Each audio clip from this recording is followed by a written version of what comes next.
Am I the a-hole for going no contact with my sister-in-law for trying to break up my marriage? My partner has been suffering from clinical depression, and it hit hard after we had our baby. He started spiraling badly, emotionally checked out, angry all the time, and drinking way more than he ever had before. There was a heaviness in the air at home. I found myself constantly bracing for the next outburst, walking on eggshells just to avoid triggering anything. His mental fog wasn't just frustrating, it was becoming dangerous, both emotionally and practically. I felt trapped, scared, and overwhelmed. And yet, I still wanted to help him. He wasn't listening to me anymore. Every attempt to talk about therapy or getting help ended in him shutting down or lashing out. So I reached out to the only person I thought might get through to him, his sister. She's a nurse, and I figured her voice might carry more weight, especially since they were close growing up. I called her, hoping she would support us, support him, and help me get him the help he clearly needed. But instead of doing that, she jumped straight into telling me I should leave him. She started listing off childhood examples and patterns of behavior, trying to convince me he would never change. I was stunned. I had to cut her off and remind her, I'm not calling because I'm giving up on him. I'm calling because I still believe in him. I just need help reaching him. To her credit, she did eventually talk to him, and whatever she said must have clicked because he finally agreed to seek help after their conversation. I was genuinely grateful. So, I texted her to thank her, and I explained just how dire things had felt on my end, that I was at my breaking point, and if he hadn't agreed to get help, I was seriously considering flying out to stay with friends abroad to get some support. We had just had a baby, and I was still recovering from surgery with zero support system where I live.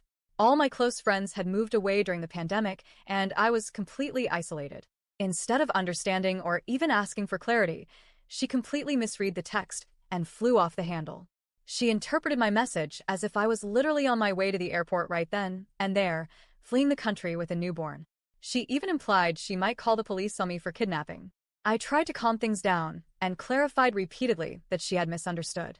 I told her plainly, I'm not going anywhere right now. I was just explaining how isolated I felt and how desperate I've been for support.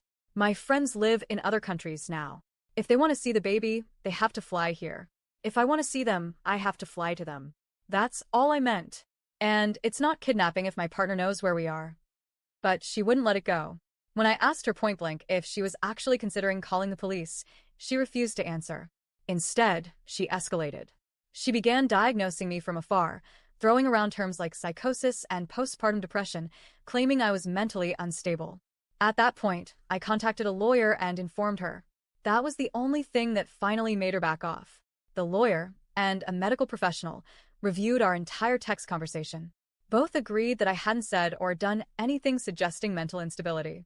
And because of how our legal setup works, we're not technically married and I'm listed as the primary caregiver, I can leave the country with the baby as long as I inform my partner. He doesn't have to agree with it, he just needs to be informed. He, on the other hand, cannot legally do the same without my permission. It was terrifying to realize how easily someone, a nurse, no less, could use her professional standing to cast doubt on my mental state. Even though she isn't legally certified to diagnose conditions in this context, her word alone could have triggered law enforcement or social services to intervene. If things had gone even slightly differently, I could have been in serious danger of losing custody, losing my assets, or worse. So, I made the decision to cut her off completely. My partner, seeing how much damage she caused, reduced his communication with her to bare minimum, essential only contact. Fast forward to a year later, she sends a birthday card for the baby. It felt like a potential olive branch. We thought maybe enough time had passed, and perhaps we could try to mend things. So we reached out. We apologized for our side of the fallout, not because we felt we were in the wrong, but because we were willing to extend an olive branch too. All we asked was for her to acknowledge her role in what happened. She scoffed and brushed it off with a smug. Oh, that's what this is about? No, I didn't do anything wrong. Then she went behind our backs and warned their parents that I was starting drama again and going to ruin everything. She twisted the story, lied about what happened, and painted herself as the victim. And when the parents, to their credit, suggested a group call to get everyone on the same page, she suddenly felt overwhelmed and needed space. Because, of course, she knew she couldn't lie her way through a group conversation. The truth would come out. After that, it became painfully clear who she was. Someone who creates chaos and then plays the victim when confronted. Someone who would rather risk a mother losing her child than admit she misunderstood a text. someone who sees accountability as an attack. So we went no contact with her and eventually with the parents too. They chose to believe her version of events, even after we offered to show them the full, unedited conversation. Instead, they clung to the redacted version she provided, the one that made her look good. So, am I the a-hole for drawing a firm boundary and choosing to protect myself and my child, even if it meant cutting off family? Or should I have just swept everything under the rug for the sake of peace? Edit. The kidnapping conversation was entirely in writing.